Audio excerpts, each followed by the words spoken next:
Okay, so first of all, let's just get the boring shit right on out the way. This is Love and Hip Hop Atlanta season 3 episode. I think this is episode 8 or 9. It's one or the other. But let's just get the boring shit on out the way.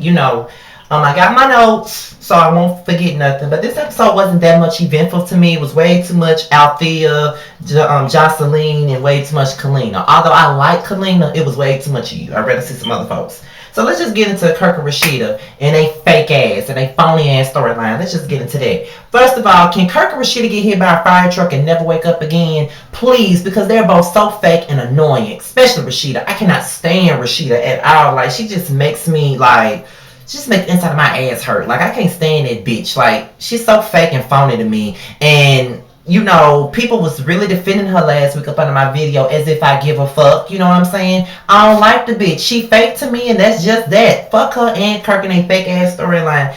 After he apologizes in New Orleans, now they in the bed together. First of all, don't nobody want to see them in no bed together. We really don't give a fuck about their sex life. Nobody really wants to hear about that. But when I saw Rashida in the bed with that nigga, all I could do was just roll my eyes at her ass. I'm like, well, I was really trying to defend her. Like I said, it was a lot of years within this relationship, but damn, they already back in bed. Like, could they just wait at least another 2 months before they decide to get down and dirty and be back intimate and shit? It just seems so sudden. But this is reality show time, so who knows what happened, weeks prior to this scene being shot. I'm just not here for Kirk and Rashida, and I want them to get cut next season and bring somebody else. I'd rather have Charlotte Lowe and his baby mamas on the show. Get rid of Kirk and Rashida because I'm not here for them, period. So then we get into Kalina and Tony. Kalina and Tony storyline. Apparently, Carly and Kalina, who, by the way, Carly looked very good tonight in her her little blonde, her little blonde wig on. She looked really nice. I think she need to keep that. I think that with this storyline, with this season, with all the camera time she getting, she probably felt like she needed to step it up a bit. So that's what she did. And apparently, Kalina swings both ways. And like I said on Twitter, Kalina does look like the type of person that would eat the shit out the box. She looks like she would do so. And she even had Carly, thinking about, straggling the fence a bit, but Auntie Carly too damn old to be thinking about trying to get with some girls. Carly, your time has passed. You in your mid-40s.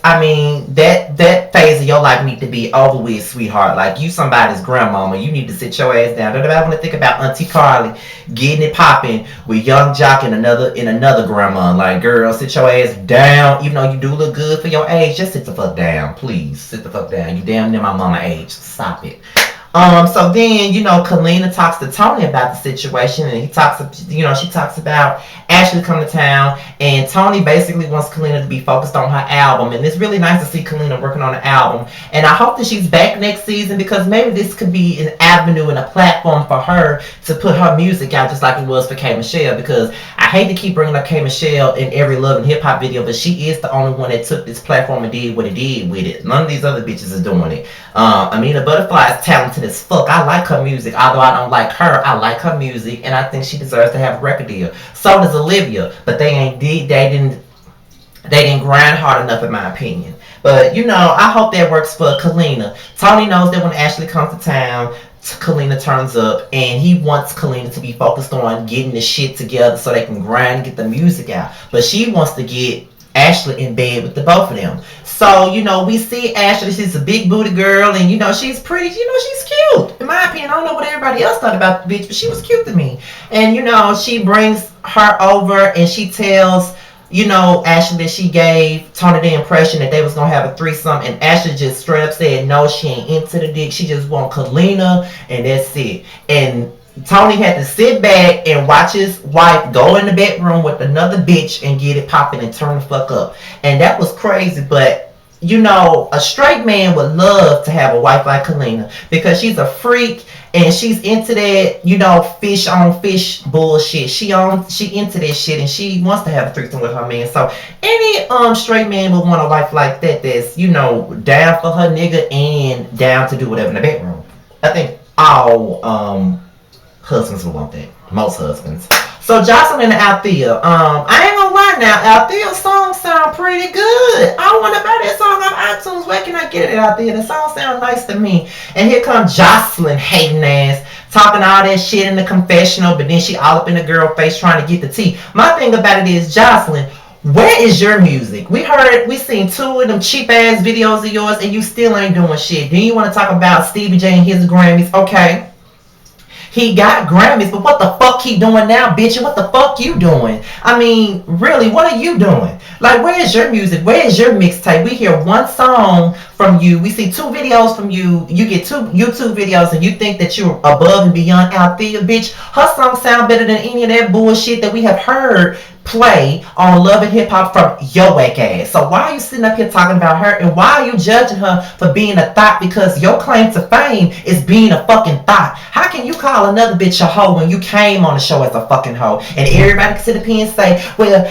she ain't a hoe, she was just fucking around with one nigga and yada yada. Fuck that. She stole him from somebody else, and she just glorifies this whole sex thing, and she's built her brand off being a thought and being a hoe and just talking about sex all the fucking time. That's what her brand is. Her brand is thought music and being a thought bitch. And I was talking about I'm a bad bitch and all of that shit. Well, being a bad bitch ain't gonna work after you 30, bitch. Remember that shit. I'm sick of Jocelyn, and I'm sick of her delusional ass supporters that think that everything she do is grand just because she keep it 100 and she honest about her shit. Yeah, she's honest about her shit, true enough, but she's a hypocrite too. You can't come for Althea when you doing the same shit and you already did the same shit.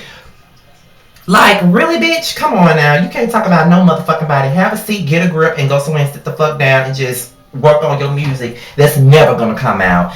And Stevie J and Jocelyn today was talking about the song that she was in the studio recording, and she talking about getting a Grammy Award. Bitch, the Grammys don't even understand what the fuck you saying, and the Grammys don't fucking know your ass. They won't even let you submit nothing into the Grammys, bitch. What the fuck you talking about? You will never be taken seriously in the industry, okay? Nobody wants to hear that bullshit. Don't nobody understand what the fuck you saying. Like, sit the fuck down. Like, you sitting here talking about Althea. You are such a fucking hater. Like, people always want to give you props just because you funny sometimes and you honest about your shit, but in all reality you are insecure, jealous ass bitch, just like you was last season about Shay Mack, just like you was when Carly was working with Stevie J, and she was equally whack as your ass is. So what the fuck? Like, you supposed to be a bad bitch, but you so insecure about yourself, and you are just a hater, and I just can't deal. You are such a fucking hater.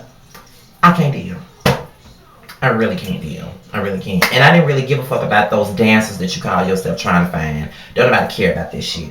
So we get into Mimi, and she meets up with Dawn about this sex tape situation.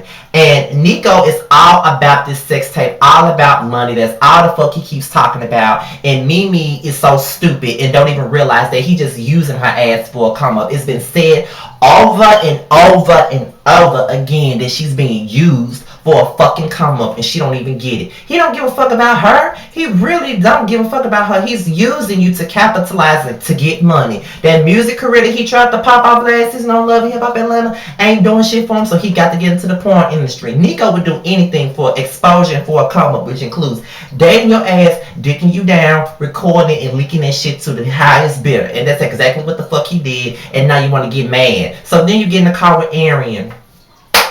Arian pretty much tells you that you're being used. You're not trying to hear nothing this bitch is telling you. But like I said, I love Arian off the strength that she don't give a fuck. She gonna let your ass know what it is, and she's not gonna play with you. She gonna tell you the fucking truth. But all the while I'm looking at the TV, I'm sitting up here like, Arian, you wasting your time to explain what's really in her face to this bitch. You really wasting your time because she don't give no fucks. She has no fucks to give, Arian. She knows that this nigga using her ass, but do she give a fuck? No, just to say that she got a man and just to say that she over Stevie. She don't give a fuck about this motherfucker using her, and she's stupid as hell. So Arian goes to go see Nikita. And one of my favorite people, MJ, was talking about, y'all talking about Arian being a good friend, but she need to mind her business. No. I'm sorry. I cannot agree with you on that. Based off the fact that Nico is using her, and Nico is like making her look like a damn fool. And as a friend, I would not want my friend to be looking like a damn fool like Mimi is. Mimi is looking like a fucking idiot. And as a friend, I would let it be known. I would expose that shit for what the fuck it is. Nico is making this bitch look stupid as hell, and there's nothing that can be said about that. Like, he's making her look dumb.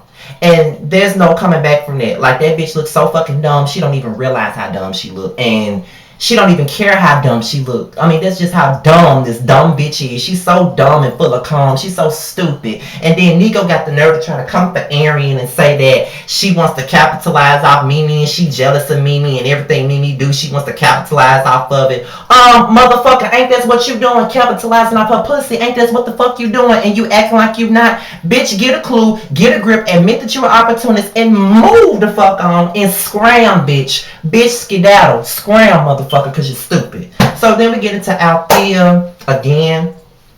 She meets up with Rashida. Apparently, she was a thought back in the day dancing up in the bubblegum. She went on chill on my bubblegum video. And she gets advice from Rashida about telling Benzino the truth about some situations that Benzino don't know about. And Rashida basically says that it would be better if it comes from her instead of somebody else. So she comes to Benzino, tells Benzino about the situation with her and Stevie J, and then she tries to play Benzino like he trying to play her, when all reality he ain't trying to play you. He ain't even know what the fuck was going on between you and Benzino. So what the fuck you talking about? How the hell you gonna come for him and he don't even know what's going on? He ain't know that you and Stevie fuck. He didn't even think about it. He didn't want to think about it because your ass done already smashed the homie and now you with him. And how does that make him feel? You know what I'm saying? So don't play games. Yeah, I applaud you for being honest with him about the situation, but don't try to play him because he's not playing you. He did not know that you boned Stevie. He didn't know that shit. And if I think that if he knew that, he wouldn't even be trying to wipe your ass. So don't do that. But then after all that shit, after finding out that his girlfriend is a thought, then I already fucked his homeboy. Now he finds out that his mama dead, and now he got to deal with that shit. And then that was basically the end of the episode. Like, that just was the episode for Benzino. He finds out that this girl is a thought. He finds out that it's not only she a thought, that she done fucked his homeboy before she met him, and now his mama dead. That's a damn mess. It's just not Benzino season. But that's all I got to say about Love and Hip Hop. Make sure you follow me on Twitter and let me know what y'all think at www.twitter.com/Mr._Still without the G. Make sure you follow my Facebook fan page at Team Scotty. Y'all need to follow that Facebook page. I'm trying to get it back up and running again. I know I haven't been doing my best with that, but I'm trying to at this point in time. So make sure y'all do what it do with following that page. And as far as my Instagram is rebellious_Scotty, and I'm out of here, y'all. Deuces.